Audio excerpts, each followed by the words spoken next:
सभी प्यारे विद्यार्थियों को मेरा नमस्कार। कैसी चल रही भाई आप लोगों की पढ़ाई? उम्मीद है आप लोग एक बढ़िया ढंग से मेहनत कर रहे होंगे। और जैसा कि भाई हम लोग अध्ययन कर रहे हैं फिजिक्स का, और इसके अंदर आप लोगों के सामने कराने वाले हैं भाई कुछ महत्वपूर्ण प्रश्न जो सीधा बोर्ड एग्जाम में पूछे जाते हैं। ठीक है, चलिए सबसे पहला बेटा यहां पर तो हम लोग बेटा पहले किसका अध्ययन कर रहे हैं? अभी फिजिक्स का। ठीक है, और आप लोगों के लिए एक विशेष सूचना यह है भाई कि आप लोगों का केमिस्ट्री का 2025 के जो 7 सेट हैं उन सभी की बेटा एक साथ क्लास आने वाली है, और इसी प्रकार 2024 के केमिस्ट्री की एक क्लास आने वाली है। 2 क्लास के अंदर 2024 और 25 की केमिस्ट्री के सभी अनसॉल्व पेपर बेटा फिनिश। इसी प्रकार बेटा फिजिक्स और इसी प्रकार बेटा हम लोग बायोलॉजी का अध्ययन करने वाले हैं। ठीक है, तो 5 से 6 लेक्चर के अंदर बेटा 2024 के संपूर्ण सेट भी बेटा हम लोग क्या कर लेंगे? कंप्लीट कर लेंगे। चलिए तो बेटा जैसा कि आप लोगों से हम उन प्रश्नों की चर्चा करने वाले हैं जो बार बार आप लोगों को बोर्ड एग्जाम में पूछे जाते हैं। देखिए सबसे पहले अगर हम बात करेंगे भाई, क्वेश्चन पहला है भाई, आपसे पूछा जाए भैया बताओ प्रकाश का अपवर्तन किसे कहते हैं? पहला क्वेश्चन भाई ये आया कि भैया प्रकाश का अपवर्तन किसे कहते हैं?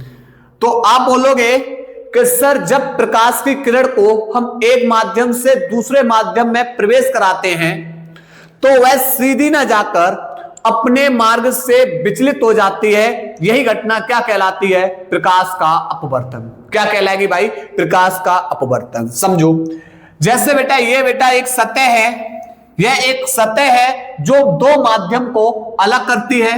या बेटा माध्यम ए है, ऊपर बेटा सतह से ऊपर वाला जो माध्यम है वो ए है, और सतह से बेटा नीचे वाला जो माध्यम है वह माध्यम बी है। ठीक है, मैंने मान लिया ये माध्यम बेटा जो बी है वह सघन माध्यम है और ए है हमारा विरल माध्यम है।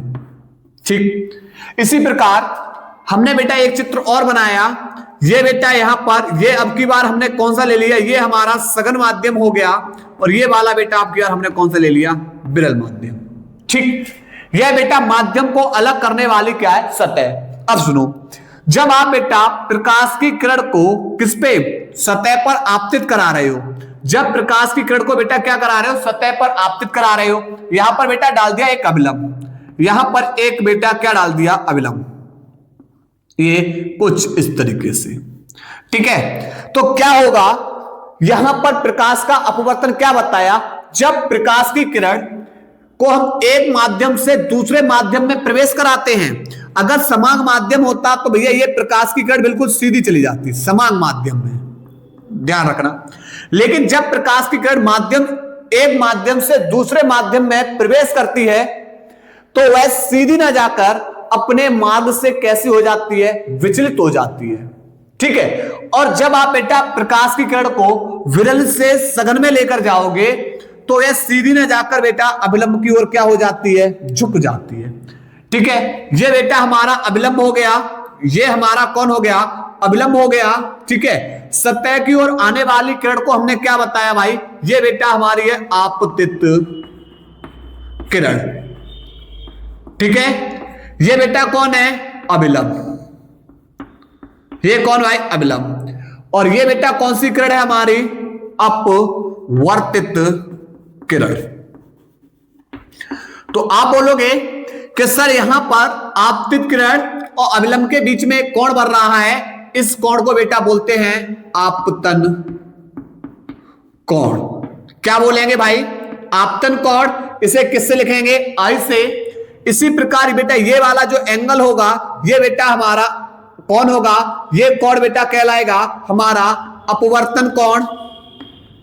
अपवर्तन कोण। और इसे बेटा किससे लिख देंगे? आर से। ठीक है, इसी प्रकार जब प्रकाश की किरण को बेटा हम सघन से किसमें ले जा रहे हैं? विरल में। ये अभिलंब डाल दिया, ये किसको डाल दिया? अभिलंब। तो भैया अगर समान माध्यम होता तो ये किरण बिल्कुल सीधी जाती, लेकिन हुआ क्या कि ये किरण बेटा हम सघन से विरल में ले जा रहे हैं तो ये सीधी न जाकर अपने मार्ग से कैसी होगी? विचलित, और अभिलंब से दूर हटेगी। विरल से सघन में ले जा रहे हो, अविलंब की ओर किरण झुकेगी, और सघन से विरल में ले जा रहे हो, अविलंब से दूर हटेगी। ठीक है, और ये बेटा हमारा अविलंब है, ये हमारा आपतित किरण है, आपतित किरण हो गई। ठीक है, और ये बेटा हमारी कौन सी किरण हो गई? अपवर्तित किरण। ठीक, ये आपतन कोण आई होगा और ये अपवर्तन कोण आर होगा। ठीक है, तो क्या समझ में आया? समझ में ही आया कि सर जब हम क्या करेंगे, प्रकाश की किरण को एक माध्यम से दूसरे माध्यम में प्रवेश कराते हैं तो वह सीधी न जाकर अपने मार्ग से विचलित हो जाती है, और यही घटना क्या बनती है? हमारी प्रकाश का अपवर्तन। जब आप प्रकाश की किरण को विरल से सघन में ले जाओगे, अविलंब की ओर झुक जाएगी, और जब आप बेटा कहां से? सघन से विरल की ओर ले जाओगे तो अविलंब से दूर हटेगी। ठीक है, तो यहां पर क्या लिखोगे? यहां पर लिखोगे कि जब प्रकाश की किरण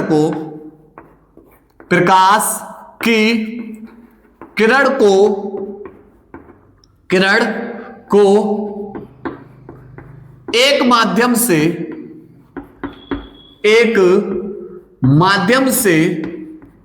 दूसरे माध्यम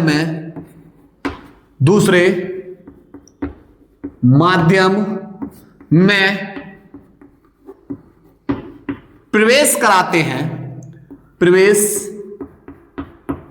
कराते हैं तो यह किरण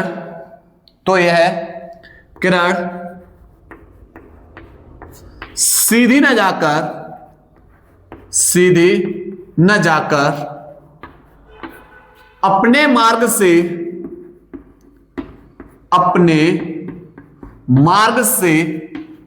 विचलित हो जाती है,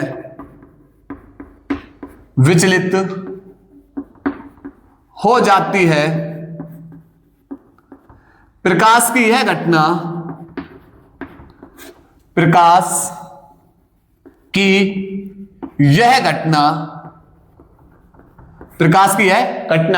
प्रकाश का अपवर्तन कहलाती है। प्रकाश का अपवर्तन कहलाती है।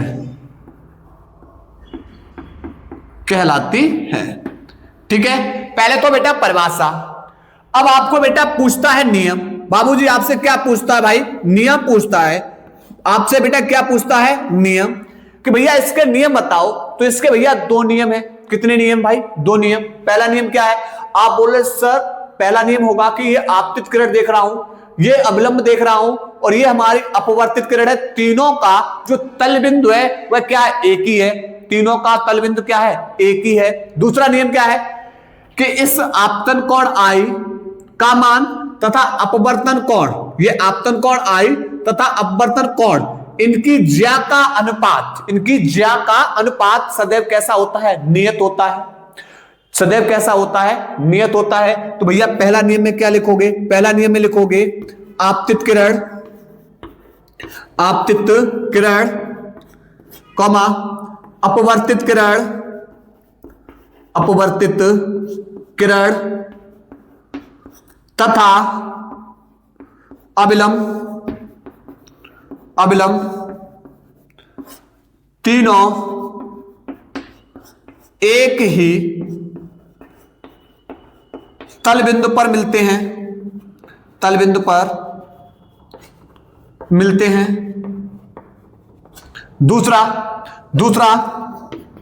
दूसरा है आपतन कोण की ज्या।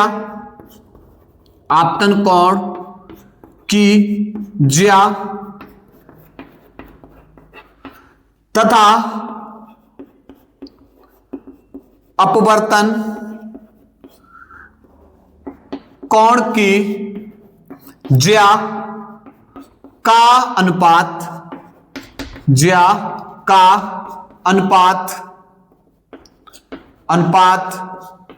सदैव नियत होता है, नियत रहता है। ठीक है, अर्थात बेटा लिख सकते हैं साइन आई बट्टे साइन आर इक्वल टू बेटा कौन?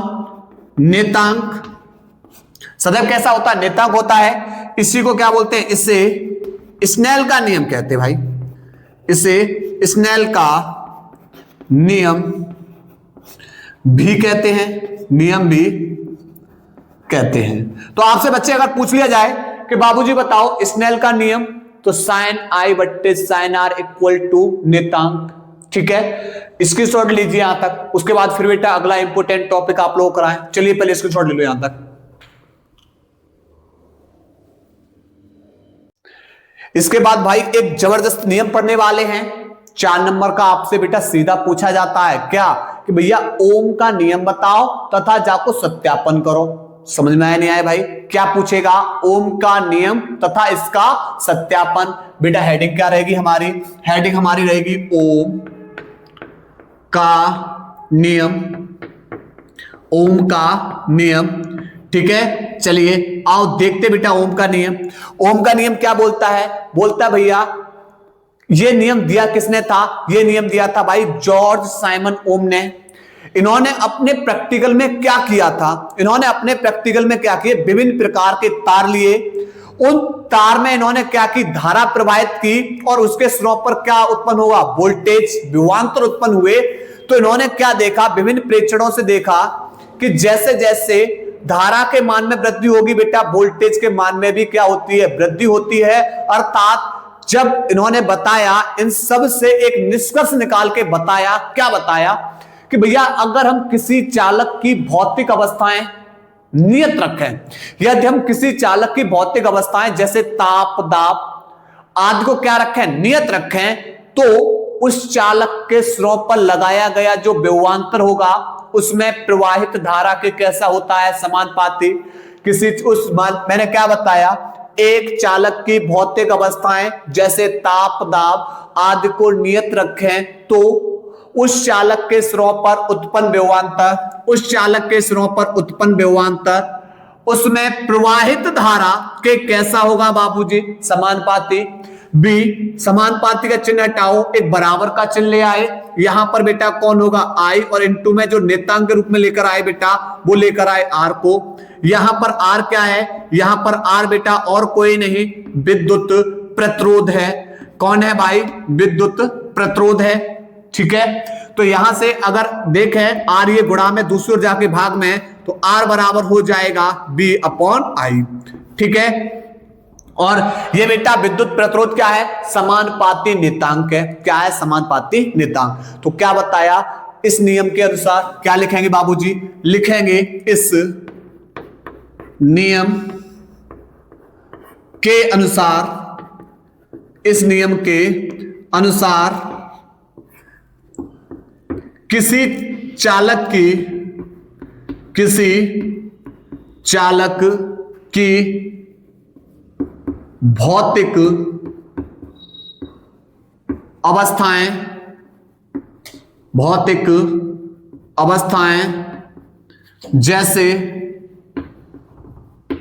जैसे ताप दाब आदि नियत रखें, आदि नियत रहें तो चालक के सिरों पर, तो चालक के सिरों पर उत्पन्न विभवांतर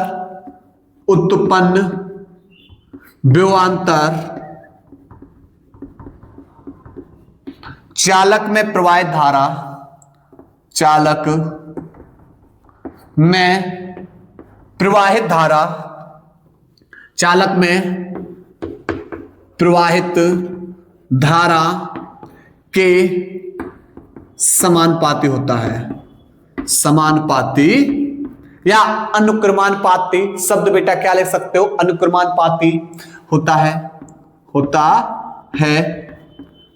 ओके, ठीक है। अब बात करेंगे ओम के नियम का भैया सत्यापन, ठीक है। अगली हेडिंग बेटा क्या है बाबूजी, अगली हेडिंग क्या है, अगली हेडिंग है भाई ओम के नियम का सत्यापन। भैया ओम के नियम का सत्यापन करना है, ओम के नियम का क्या करना है बाबूजी, सत्यापन करना है। कैसे, समझो। इसमें क्या होगा, इसमें भाई आप एक प्रतिरोधक तार लेते हैं, एक प्रतिरोधक, ठीक है, लेकिन बात आएगी ओम का नियम किसके लिए सत्य है, तो ओम का नियम बेटा केवल धातु चालकों के लिए ही सत्य रहा। नियम केवल धातु चालकों के लिए ही सत्य रहा, ठीक है। क्या बताया मैंने बोला भाई कि ओम का नियम, ओम का नियम केवल धातु चालकों के लिए ही सत्य है, धातु चालकों के लिए ही सत्य है, सत्य है। ध्यान रखना बाबूजी, यहां से आपसे पूछ लिया जा सकता है कि ओम का नियम निम्न के लिए सत्य है, धातु चालकों के लिए, अचालकों के लिए, अर्धचालक के लिए, ठीक है। अब इसमें क्या होता है, आप इसमें बेटा एक तार लेंगे। अब आप बोलो सर तार किसका लें, मैग्नीन ले सकते हो, कॉन्स्टेंटल ले सकते हो, ठीक है। और आप बेटा जिसका प्रतिरोध क्या होगा आर, इसके सिरों पर बेटा हमने क्या किया, एक वोल्टेज लगा दिए, क्या लगा दिया, वोल्टेज, ठीक है। और इसको बेटा क्या किया, तार को हमने यहां से बेटा क्या किया, एक बैटरी से जोड़ दिया। इसके सिरों पर बेटा हमने किसको लगा दिया, एक बैटरी या सेल से जोड़ देते हैं।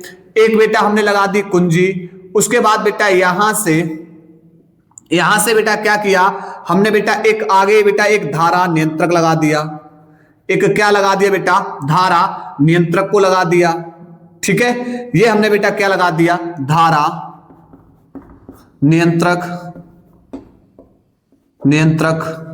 ठीक है। और बेटा क्या होगा, धारा को मापने के लिए बेटा हमने एक एमीटर को लगा दिया, ठीक। तो आपने बेटा क्या किया, आपने इस प्रयोग के अंदर क्या किया, इस प्रयोग के अंदर आपने एक बेटा कांस्टेंटन या मैग्नीन का तार लिया। आपने इस प्रयोग के अंदर क्या लिया, एक कांस्टेंटन या मैग्नीन का तार लिया, जिसका बेटा प्रतिरोध कितना है, आर है, मतलब प्रतिरोधक तार लोगे, ठीक है। इसके श्रेणी क्रम में एमीटर तथा बैटरी और बेटा किसको जोड़ देते हैं, कुंजी, और किसको जोड़ देते हैं बेटा, धारा नियंत्रक को जोड़ देते हैं, ठीक है। अब क्या करोगे, अब आप बेटा क्या करोगे, इसमें जब कुंजी को दबाओगे तो कुंजी को दबाने से बेटा इस परिपथ में धारा प्रवाहित होगी, बोलो बात सही है। जब आप बेटा कुंजी को दबाओगे इस परिपथ में धारा प्रवाहित होगी, तो धारा प्रवाहित होगी तो बेटा आप क्या करोगे, इस धारा नियंत्रक की सहायता से, जो आपके सामने लगा हुआ दिखाई दे रहा है, इस धारा नियंत्रक की सहायता से इसके मान को क्या करोगे, बदलोगे। और बदलने के बाद धारा के मान में क्या करोगे, परिवर्तन करोगे, बदलोगे। तो बदलने के बाद जो बेटा वोल्ट मीटर की रीडिंग है, जो वोल्टेज है यहां पर, वो वोल्ट मीटर से, और धारा के बेटा जो रीडिंग लोगे वो किससे लोगे, एमीटर से। यानी विभवांतर की जो रीडिंग है वो वोल्ट मीटर से, धारा की रीडिंग बेटा किससे लोगे, एमीटर से लोगे, ठीक है। और आप एक सारणी के अंदर लिखोगे। तो लिखने के बाद बेटा आप देखोगे कि बी व आई के बीच में एक बेटा क्या मिलता है, अनुपात, वो सदैव कैसा मिलता है, नियत मिलता है। अर्थात इनके बीच में बेटा कैसी रेखा मिलेगी, एक सरल रेखा मिलती है, ध्यान रखना है। तो क्या लिखोगे बेटा, लिखोगे क्या, लिखोगे इस प्रयोग में, लिखोगे भाई इस प्रयोग में एक क्या लेते हैं, मैग्नीन या कांस्टेंटन का एक क्या लेते भाई, प्रतिरोधक तार लेते हैं। क्या लेते भाई, प्रतिरोधक तार लेते हैं। इतनी कहानी लिख लोगे भाई, क्या लोगे भाई, एक प्रतिरोधक तार लोगे। इसके श्रेणी क्रम में, इसके श्रेणी क्रम में एमीटर, उसके बाद बेटा बैटरी, और किसको जोड़ रहे बेटा, कुंजी। वह कौन जोड़ते बेटा, धारा नियंत्रक जोड़ देते हैं, ठीक है। अब यहां पर क्या होगा, धारा को किसके द्वारा मापेंगे बेटा, एमीटर, तथा विभव को तथा बेटा किसको, जो विभवांतर है, विभवांतर को किसके द्वारा, वोल्ट मीटर के द्वारा मापते हैं, वोल्ट मीटर के द्वारा मापते हैं। ठीक है, क्या करेंगे अब, कुंजी को दबाते हैं, कुंजी को दबाते हैं तो परिपथ में, तो परिपथ में जैसे बेटा आप कुंजी को दबाओगे परिपथ में धारा प्रवाहित होगी, तो परिपथ में धारा प्रवाहित होने लगती है, होने लगती है। धारा नियंत्रक की सहायता से प्रवाहित धारा के मान में क्या करेंगे, प्रवाहित धारा के मान बदल बदल कर V तथा I के हम क्या लेते हैं बेटा, प्रेक्षण लेते हैं, इनको बेटा क्या लेते हैं, प्रेक्षण लेते हैं। धारा नियंत्रक, धारा नियंत्रक में प्रवाहित धारा के मान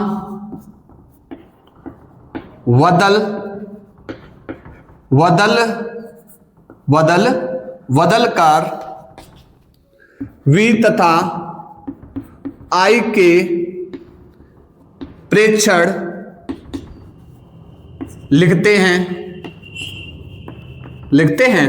ठीक है, तो V तथा I के मान का जो अनुपात है, मान का अनुपात समान मिलता है, समान प्राप्त होता है। अतः V तथा I के बीच ग्राफ में सरल रेखा प्राप्त होती है, सरल रेखा प्राप्त होती है। ठीक है बेटा, घबराना नहीं है, केवल चित्र को बनाना, चित्र के बारे में लिखना है। ग्राफ की बात करें, ये बेटा धारा I हो जाएगा, किसमें, एंपियर में है। ठीक है, और ये बेटा वोल्टेज, इसके बीच में ग्राफ देखा जाए तो कैसे मिलेगी बेटा, सरल रेखा मिलेगी। ठीक है, ध्यान रखना कैसी रेखा मिलेगी, सरल रेखा। आपसे क्वेश्चन भी पूछ लिया जाता है कि बताओ B और I के बीच में कैसा ग्राफ मिलता है भाई, सरल रेखा। ठीक है, क्वेश्चंस को नोट करिए, महत्वपूर्ण क्वेश्चंस था। चलिए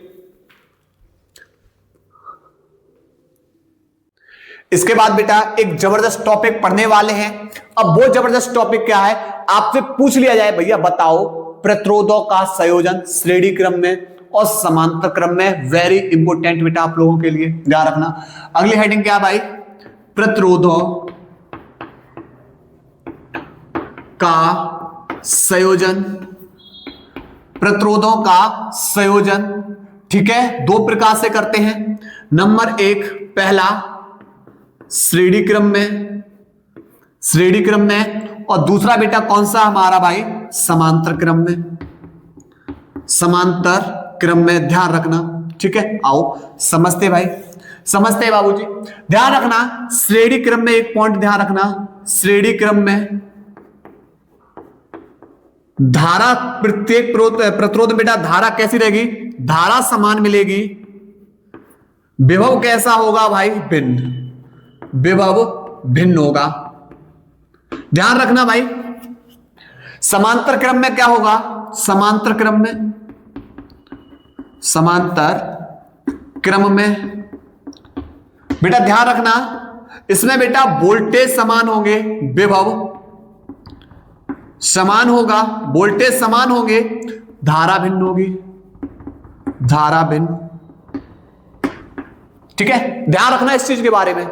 ठीक, अब बात करेंगे कि भैया हम प्रतिरोध को श्रेणी क्रम में जोड़ेंगे, तो बेटा यहां पर हमने ले लिए प्रतिरोध, पहला प्रतिरोध R, इससे बेटा एक दूसरा प्रतिरोध जोड़ दिया R, इसका R1 प्रतिरोध, इसका R2, एक तीसरा प्रतिरोध और ले लिया जिसका प्रतिरोध R3। ऐसे बेटा आप कितने भी प्रतिरोध ले लीजिए, हमने बेटा 3 प्रतिरोध लिए R1, R2 और R3, तीनों को बेटा हमने किस में जोड़ दिया, श्रेणी क्रम में। श्रेणी क्रम में जोड़ने के बाद इसके सिरों पर हमने क्या लगा दी, एक बेटा बैटरी को लगा दिया, बैटरी या सेल को जोड़ दिया, ठीक है। यहां पर बेटा एक कुंजी लगा दी यहां पर, ठीक है। ये प्लस टर्मिनल, ये माइनस, ये हमारे कौन है बेटा, बैटरी है, ये हमारी कौन है, कुंजी है। तो आप बोलोगे सर यहां से प्लस टर्मिनल से धारा जाएगी, ठीक है बेटा, धारा जा रही है, इस प्रतिरोध से धारा आई, इस प्रतिरोध से धारा आई, इस प्रतिरोध से धारा आई, और बेटा यहां अंततः बेटा धारा कौन सी निकलेगी, आई। मतलब प्रत्येक प्रतिरोध में धारा बेटा समान रहेगी, ध्यान रखना, प्रत्येक प्रतिरोध के अंदर धारा समान रहेगी, किस क्रम में, श्रेणी क्रम में। लेकिन बेटा आपने वोल्टेज टोटल बी दिए थे, प्रतिरोध को वोल्टेज बेटा टोटल कितने दिए थे, बी दिए थे। पहले प्रतिरोध के अंदर वोल्टेज B1, दूसरे प्रतिरोध के अंदर बेटा वोल्टेज B2, और तीसरे प्रतिरोध के अंदर बेटा वोल्टेज कितना पहुंचा है, B3, ठीक है। आप लोगों ने देखा होगा कि भैया आपके गांव में बारात आ रही है, तो एक पहचान के लिए बेटा क्या करते हैं, एक लाइन सी बना देते हैं बल्बों की, एक के पीछे एक बल्ब, एक के पीछे एक बल्ब। तो बेटा जिसके अंदर बेटा आप लोग देखना वो सबके सब बल्ब, आगे वाले बल्ब तेज जल रहे होंगे, पीछे वाले बल्ब बेटा धीमे जल रहे होंगे, धारा तो सब में जा रही है ना, धारा तो सब में जा रही है, बल्ब सब जल रहे हैं। लेकिन जो बल्ब बेटा, कुछ बल्ब तेज जल रहे, कुछ बल्ब धीमे जल रहे, मतलब वोल्टेज कम ज्यादा पहुंच रहे हैं, ध्यान रखना। तो यहां पर वही काम है। तो आपका बेटा कुल वोल्टेज यहां पर कितने दिए थे, कुल विभव बेटा B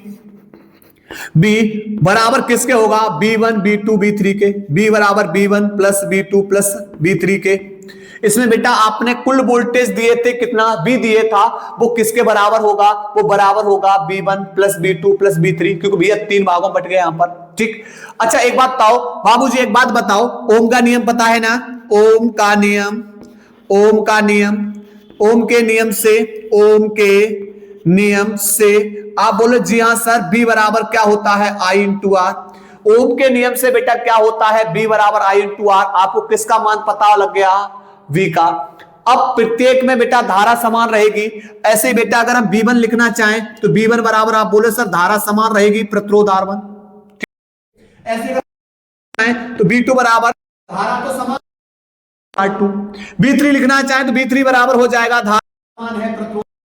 और एक काम करो बच्चे, इस B1, B2, B3 के मान इसे समीकरण नंबर 1 डाल दो इसमें रखने पर, तो क्या लिखोगे, B, B1, B2 व V3 के मान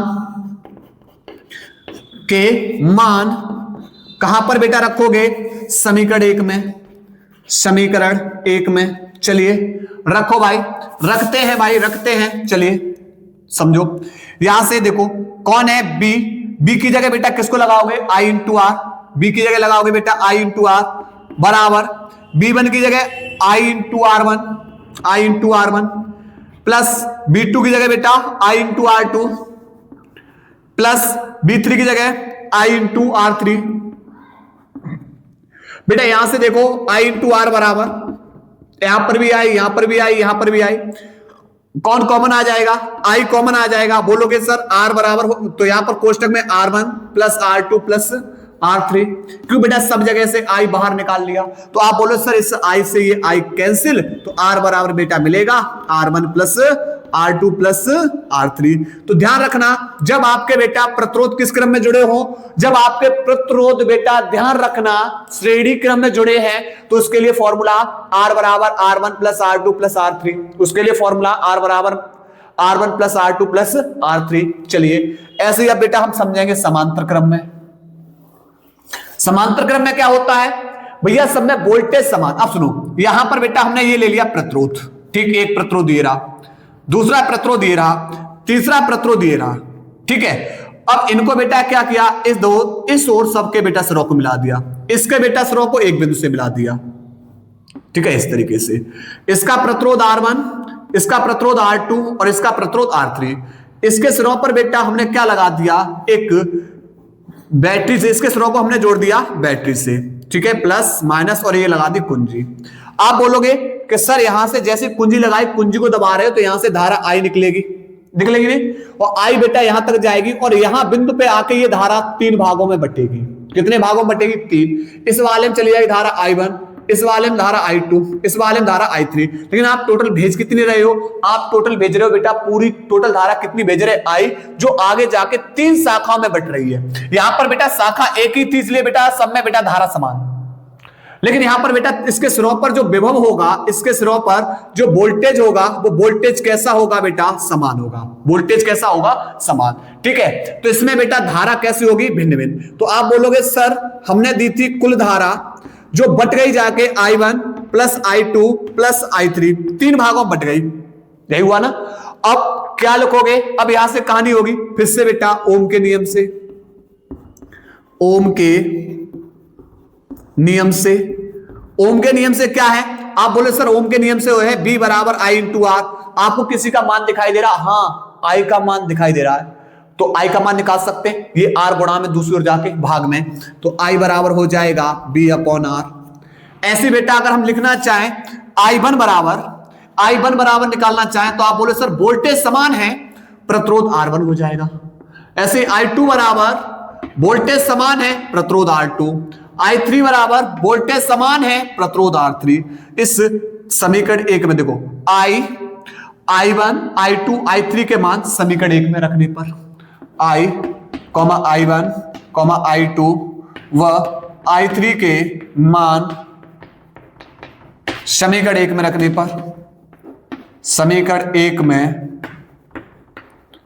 रखने पर, चलिए बाबूजी रखिए। देखो यहां I है, I की जगह बेटा आपने क्या निकाला? I की जगह देखो B अपॉन R बराबर I1 की जगह बेटा B अपॉन R1, I2 की जगह B अपॉन R2, I3 की जगह B अपॉन R3। ठीक है, अब बेटा ऊपर देखो यहां पर B अपॉन R बराबर, यहां सब लंग बेटा कौन है? B दिखाई दे रहा है, तो B कॉमन ले लो तो बचेगा 1/R plus 1/R2 plus 1/R3। तो बेटा यहां से कौन कौन कैंसिल हो जाएगा?